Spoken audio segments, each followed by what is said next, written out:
Bon, et c'est quoi maintenant la vipère? Quand on dit race de vipère, cette vipère-là sort d'où?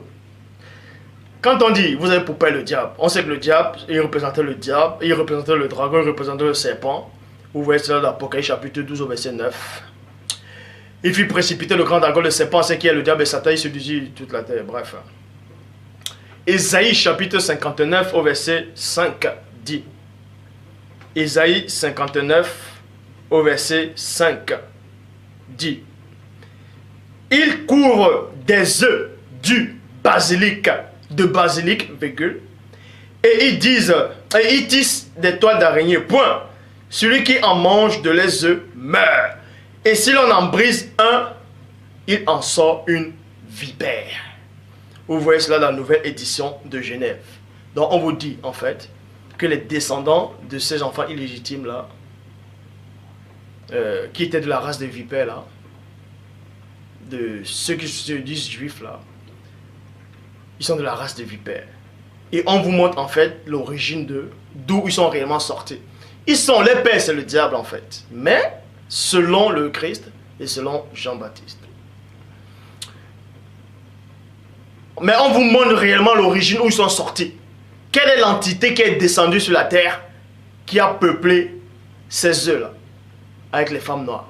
C'est l'esprit du basilic. C'est le démon du basilic. Parce que dans d'autres versions, il est dit, vous avez pour père le démon, et vous voulez accomplir ses œuvres. Ésaïe 59, je répète.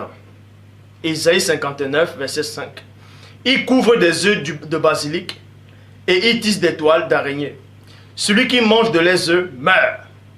Et si l'on en brise un, il en sort une vipère. Nouvelle édition de Genève. Basilic, c'est quoi? Il y a deux sortes de basilic. Les basilics sont des serpents, si vous ne savez pas.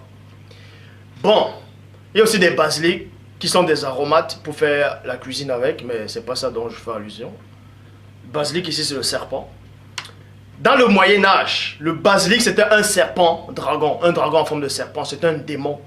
C'est un démon en forme de serpent. C'est ça qu'on dit esprit de Python. Même dans Hector, la femme qui allait invoquer l'esprit de Samuel, qui a invoqué Samuel plutôt, l'âme de Samuel.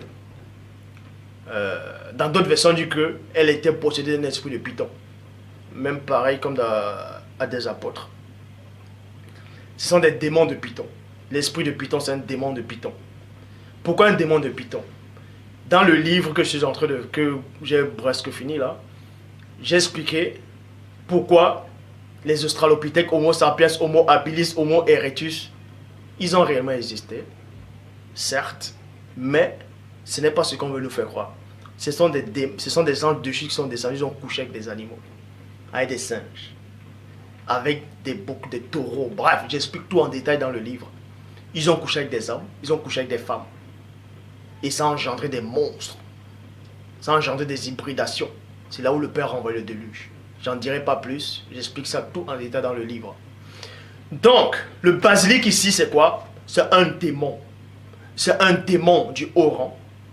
C'est un serpent dragon à tête de coq. Dans le Moyen-Âge, on le représentait. C'était un serpent, un dragon qui avait la tête d'un coq. Vous voyez? Un coq démoniaque avec les ailes de chauve-souris. Et on vous dit que quand il pond des œufs, quand les œufs s'éclosent, ce sont des vipères qui apparaissent. Et Jean-Baptiste a dit, race de vipères. J'en ai terminé.